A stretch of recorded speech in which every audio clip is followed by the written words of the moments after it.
Hello दोस्तों, तो आज हमारे पास एक वी गार्ड का स्टेबलाइजर है जिसके अंदर हम ये देखने वाले कि स्टेबलाइजर के अंदर होता क्या है और स्टेबलाइजर का बेसिक फंक्शन क्या होता है।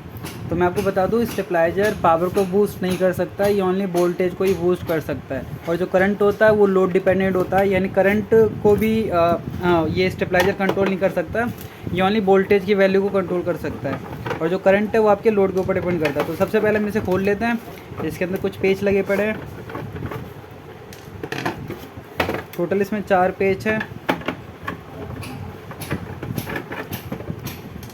जो हमारा स्टेबलाइजर होता है ये ओनली वोल्टेज को कंट्रोल कर सकता है, ना कि पावर को। तो ये ओनली वोल्टेज को बूस्ट करने के लिए काम करता है। तो जैसा कि खोलने के बाद हमें कुछ इसमें ऐसा दिखाई देता है। एक ट्रांसफार्मर है जो बहुत छोटा है और इसमें एक सर्किट लगा पड़ा है और कुछ वायरें हैं और 2 रीले हैं। ये 2 रीले हैं, आप देख सकते हैं 2 रीले हैं।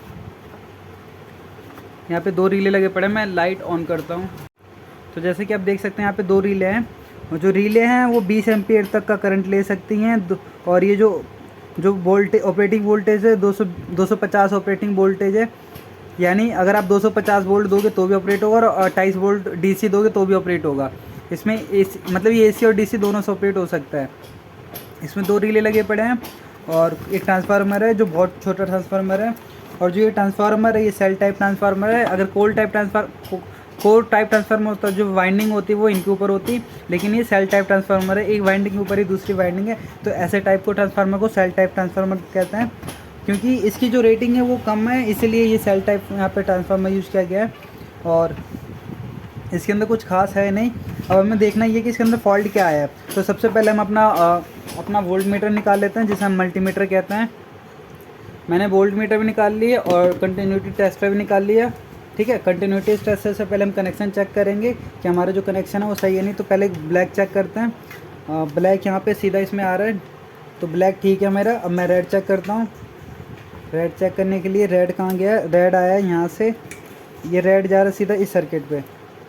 तो 1 मिनट मैं रेड कंफर्म कर लूँ किधर जा रहा है, क्योंकि यहाँ पे ये गया रेड इधर से आया, इस इधर ये रेड यहाँ पे, यानी ये रेड, ये वाला रेड होना चाहिए। और रेड बोल नहीं रहा है, 1 मिनट।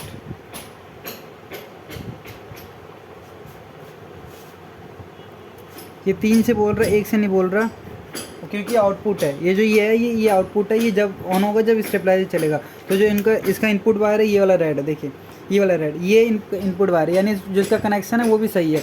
ये रेड भी बोल रहा है, ब्लैक भी बोल रहा है। देखिए मैंने चेक कर लिया है, यानी इनपुट तो ठीक है। अब आउटपुट चेक करना, आउटपुट बोल रहा है ये नहीं बोल रहा। ठीक है, तो अब ये चेक करना है कि आउटपुट के कौन कौन से वायर हैं।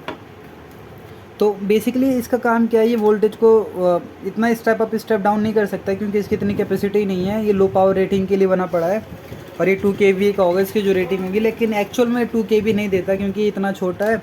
और हम देखते हैं अब क्या करना है। हमारा इनपुट वायर ये रहा, आउटपुट वायर ये रहा। ये इनपुट हमारी, आउटपुट यहाँ पे ये 2 हैं, एक ब्लू एक येलो। ये 2 मेन फंक्शन परफॉर्म करते हैं और ये ट्रांसफार्मर के अंदर जा रहा है। और मैं इसे एक बार चला के देखता हूँ कि क्या ये कितना वोल्टेज क्या दे रहा है क्या नहीं दे रहा। तो सबसे पहले मैं इसका टाई काटता हूँ। यहाँ पे टाई लगी पड़ी है वायर के साथ, तो मैं वायर कटर ले आया हूँ, मैंने टाई काट दी है। अब इसमें सप्लाई दे के चेक करना है कि क्या रिले ऑपरेट होता है या नहीं होता। तो उससे पहले मैं मल्टीमीटर को तैयार कर लेता हूँ चेक करने के लिए।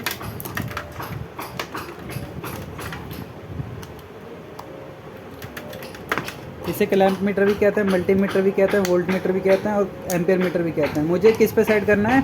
600 वोल्ट पे। देखिए आप, मुझे किस पे सेट करना है? 600 वोल्ट पे।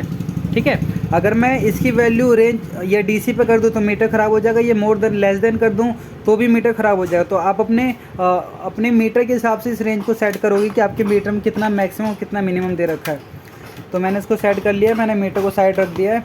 मैं आपको मीटर को ये रख के दिखाता हूँ कि आपको दिखाई दे।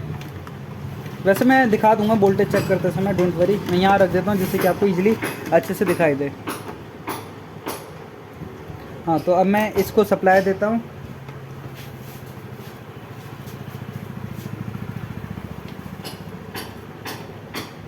ये हाई वोल्टेज की मतलब इस पर 220 वोल्ट होता है। तो प्लीज़ मेक श्योर कि आप अपने जूता या चप्पल पहन रखा। अगर ऐसा नहीं होगा तो फिर आपके लिए दिक्कत हो जाएगी।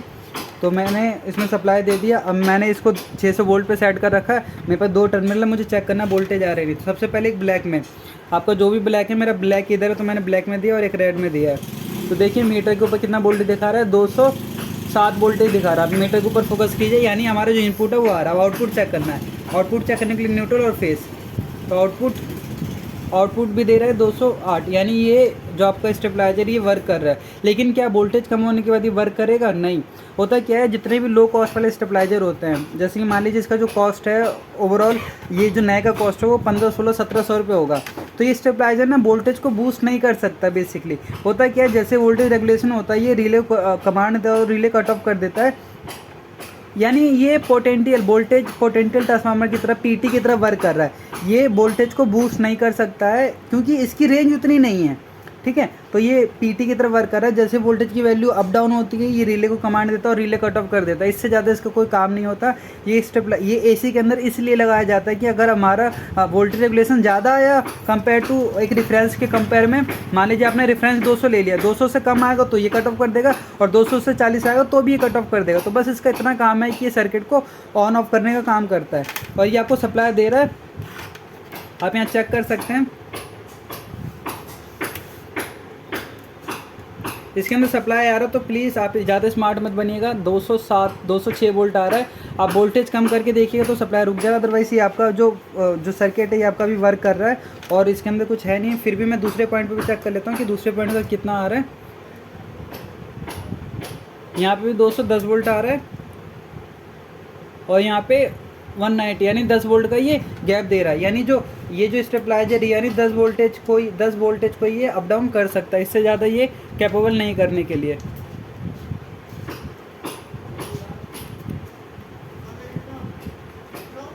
तो ये 1 मिनट ये होल्ड हो गया, मैं इसको एक बार क्लिक करता हूँ।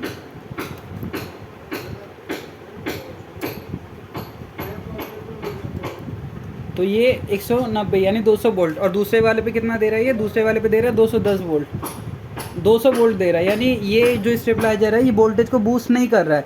अगर ये वोल्टेज को बूस्ट करता तो सभी टर्मिनल पे अलग अलग वोल्टेज शो कर रहा होता, ऑटो ट्रांसफार्मर की तरह। लेकिन ये ओनली पीटी की तरफ वर्क कर रहा है। पोटेंशियल ट्रांसफार्मर कहते हैं जो वोल्टेज को मेजर करने के लिए यूज किया जाता है, डेट्स ऑल। इससे ज़्यादा ये कोई अदर परफॉर्म नहीं कर रहा है, ये वोल्टेज को बूस्ट नहीं कर रहा है।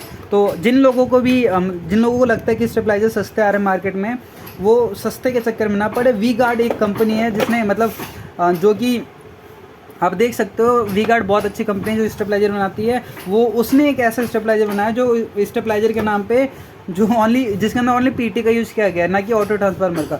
तो आप ऐसे ट्रांसफार्मर स्टेबलाइजर लेने से बचें और आप अच्छी क्वालिटी के स्टेबलाइजर लें। इसकी जो कीमत है ऑनलाइन 1600-1700 रुपये है। और जो अच्छे मतलब ये 2 kV का स्टेबलाइजर है, रेटिंग इस पर दे रखी है 2 kV, लेकिन ये एक्चुअल में 2 kV की है नहीं।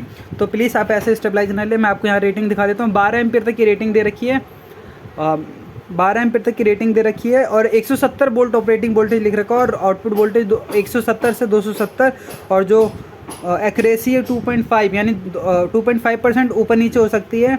और ये एक डे टन की एसी के लिए बना रखा, लेकिन एक्चुअल में ये ऐसा नहीं है। ये जैसे वोल्टेज अप डाउन होगा ये कट ऑफ कर जाएगा। तो ऐसे स्टेबलाइजर को ना ले। अगर आपको स्टेबलाइजर लेना हो तो जो 4 kV का हो, डे टन की एसी के लिए 4 kV के स्टेबलाइजर ले, जिसकी कीमत 4,500 रुपये मार्केट में आपको पड़ेगी। तो आज के लिए बस इतना ही।